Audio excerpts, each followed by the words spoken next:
তো আমরা এই সংস্কার চাই। আর বিএনপির জন্ম তো হয়েছে আমাদের শহীদ প্রেসিডেন্ট জিয়াউর রহমানের সংস্কারের মধ্য দিয়ে। Caretaker government system BNP introduce করেছে। আমরা এই অন্তর্বর্তীকালীন সরকারের কাছে আহ্বান জানাতে চাই, অতি দ্রুত একটা নির্বাচনের ব্যবস্থা করে বাংলাদেশের মানুষকে এই সংকট থেকে মুক্ত করতে হবে। আজকে যারা এই কথা বলেন যে বিএনপি সংস্কার চায় না, তারা আমি মনে করি যে তারা কোনো কিছুই লক্ষ্য করে না, ইতিহাস তারা ভুলে গেছে। 31 দফাকে নিয়ে আমাদের চেয়ারম্যান নির্দেশে আমাদের নেতারা গ্রামে গ্রামে গেছেন, 31 দফা বোঝানোর চেষ্টা করেছেন। তো আমরা এই সংস্কার চাই।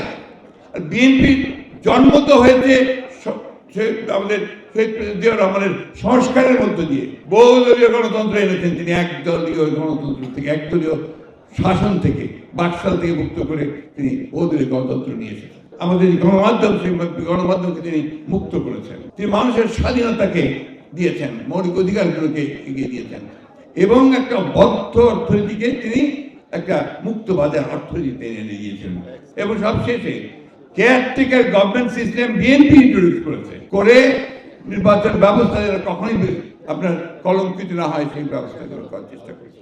সংস্কার হচ্ছে আমাদের বিএনপির সবসময় আছে। আমরা বিশ্বাস করি এটা একটা চলমান প্রক্রিয়া। মানুষের প্রয়োজনের সঙ্গে সঙ্গে, সমাজের প্রয়োজনের সঙ্গে সঙ্গে সংস্কার আনতে হবে। কিন্তু তাই করে সংস্কারের নাম করে আমরা এমন কিছু হতে দিতে পারি না যেটা আমার গণতন্ত্রকে বিঘ্নিত করবে। আমরা এই অন্তর্বর্তীকালীন সরকারের কাছে আহ্বান জানাতে চাই, অতি দ্রুত একটা নির্বাচনের ব্যবস্থা করে বাংলাদেশের মানুষকে এই সংকট থেকে মুক্ত করতে হবে। বাংলাদেশের মানুষকে সামনের দিকে এগিয়ে নিয়ে যেতে হবে।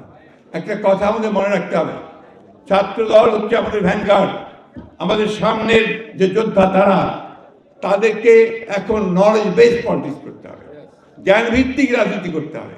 এবং আজকে এখন সবচেয়ে বেশি যেটা প্রয়োজন, সেই প্রয়োজন হচ্ছে আমাদেরকে কিন্তু একটা সাইবার ওয়ার করতে হবে। আমাদেরকে এই সোশ্যাল মিডিয়াতে আমাদের অবস্থান সবচেয়ে বেশি করে রাখতে হবে। এটা যদি আমরা রাখতে না পারি তাহলে কিন্তু আমরা এই যুদ্ধে হেরে যাব।